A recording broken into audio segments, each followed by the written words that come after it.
Hello, my name is Evan Duffield.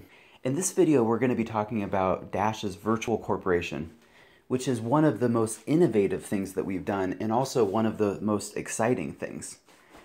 This is because we take all of the efficiencies from a centralized corporation and mix them with all of the efficiencies from a decentralized autonomous corporation. And combined together, we make something that's nearly completely efficient. So how do we do that exactly? Well, to start out, we need to talk about boring old corporations.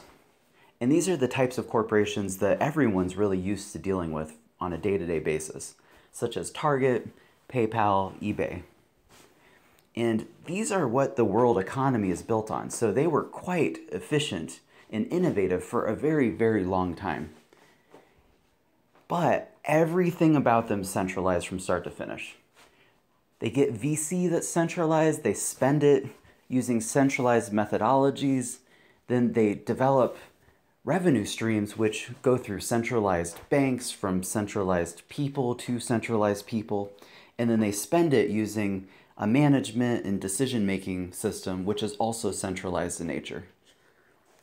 But it's super efficient. So how do we get all of the efficiency of a system like that and then combine it with a decentralized autonomous corporation and get the total efficiency of both systems together? Well, in a decentralized system, we really do need some form of governance, management, funding, infrastructure that's paid for. We need salaried staff, we need contractors, we need to pay for legal expenses, and all sorts of things. And to do this in a way that remains decentralized is really the issue. And so what we've decided that needs to be done and that we've created is, first you start out with a leader. And that's the person that organizes this virtual corporation. And then after that person has the vision for the project and has gotten some interested people to work with them, then they start to lay the foundation for how the company actually functions. So in our case, we have small teams all around the world. We have a PR team, we have a marketing team, we have a software development team, and a project management team. And all of this is done using our recurring revenue stream. And our recurring revenue stream is basically the seed funding for the virtual corporation. And that's automated, trustless, and decentralized.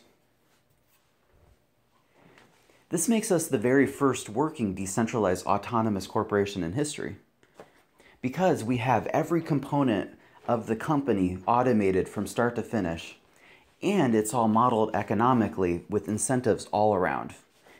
So every participant is actually motivated in some way. Our virtual corporation is also growth-oriented. And this means that we take money from the network itself in a trustless, decentralized way, and then we try to spend it to earn ROI for the network itself. Alternatively, a centralized corporation would take money from its investors and then it would try to spend it to create revenue streams, which then it could use to hire employees and build locations and get infrastructure and things like that. So we work kind of similarly, but in a completely decentralized way. So why would you want to work for our virtual corporation? Well, for one thing, we've solved all of the problems within cryptographic currency, and we were the ones that did it. And so this is a historic event. And you can work for a company that's like no other. And after all of this is said and done, I mean, we are making some of the most amazing technology that exists currently. So who wouldn't want to work for us? Being growth-oriented by design is also one of the most important aspects of being a centralized corporation. And so it's one of the most important aspects of being a virtual corporation also. We want to earn an ROI for the network.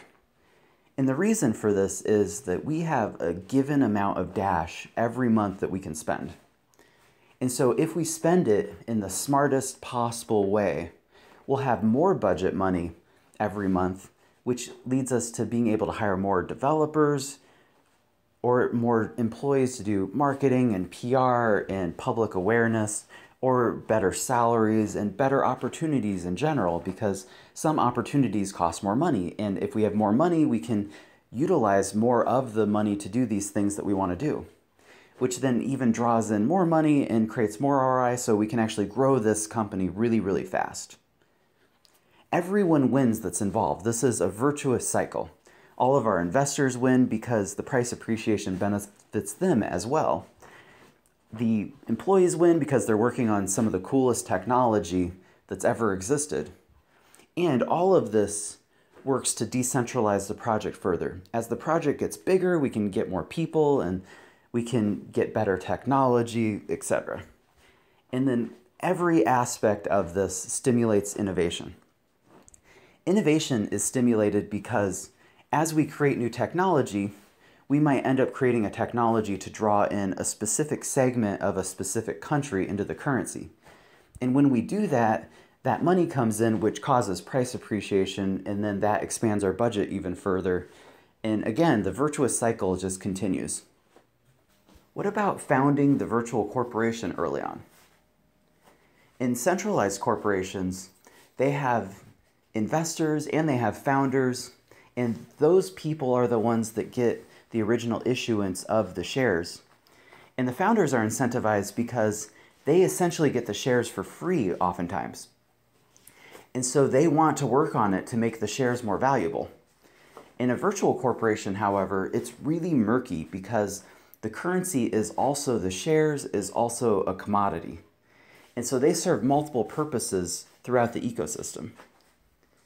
And what we need to do is figure out, how do you make one of these entities in a stable way to incentivize all of the parties all around? In the Bitcoin project, it was relatively unknown for the first couple years. And so the founders collected a lot of coins, which we'll call their shares because that's what's incentivizing them to work on the project. And in the rest of crypto, this is actually looked at as a bad thing now. With Dash, we made an accidental discovery in the beginning. We had some kind of similar incident in the beginning when a lot of the currency was given out to the community, and our founders came out of that. And so now we have a few founders with a decent position within the currency, which we'll call their founding shares, and that's incentivizing them to work on the project. And we anticipate that this is actually a requirement for these types of entities to work properly. They need to be incentivized. So how do you do this in a fair way? If you give the founders coins, they could dump them on the market at any time, hurting all of the investors. Well, in a centralized corporation, we have another example. And that is that there is disclosure that's required for selling coins on a publicly traded company. And we believe that virtual corporations should be the same way. How much of the virtual currency should actually go toward the founders themselves? In the case of something like Apple, we're dealing with just shares. And so you have investors and you have the founders that have shares. And those are oftentimes different classes of shares. But in a virtual currency, we only have one type of token. And so we need to split up that token for the different groups of people so that we can incentivize them all properly. What we would recommend is about 10% goes to the founders, then 70% to the infrastructure, and then the last 20% to the currency itself. However, this isn't how Dash was set up originally. This is just how we believe a virtual corporation should be set up in the future to be completely successful. We actually discovered this accidentally because there was an error in the code in the first 24 hours that created a lot of coins. And some of those went to the founders and some of those went to the community. And then over the next month, there was a lot of selling on the exchanges, which separated those that wanted to be founders from those that just wanted to make a little money. In Dash, all of the founders have less than 10% of the currency. And you can compare that to Bitcoin, where over the first 2 years, there was about 6 million coins issued of 21 million. So what about automating business functions? It's really important to note that every part of our virtual corporation is actually automated. So we've automated the capital reinvestment because it takes the network to do that. We've automated governance because it also takes the network's approval to do that. And our infrastructure is incentivized as well. The only thing that is automated within a more classic cryptocurrency like Bitcoin is the production. How about our corporate roles? Every aspect of those is also automated. Full nodes are automated with our second-tier network. The decision-making is automated with our decentralized governance and budgeting system. And then our workforce and suppliers are automated through our core team, who manages that for the network. From a technical level, all of this works through decentralized trustless technology. And that's why it's all automatic. Some of the decentralized technology that we use for the funding mechanism is called the Decentralized Governance and Budgeting System. And essentially what this does is it gauges the interest of the second-tier network in any decision that needs to be made about where to spend money or what to do.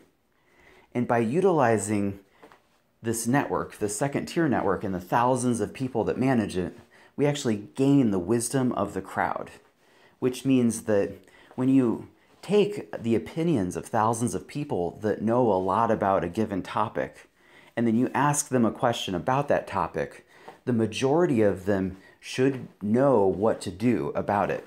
And then we should be able to make the right decisions most often of the time. All of this utilizes the human element plus automation in a way that is mixed together to provide as perfect efficiency as possible. So this is it for our virtual corporation video. In the next video, we'll be covering the incentive structures and the masternode network.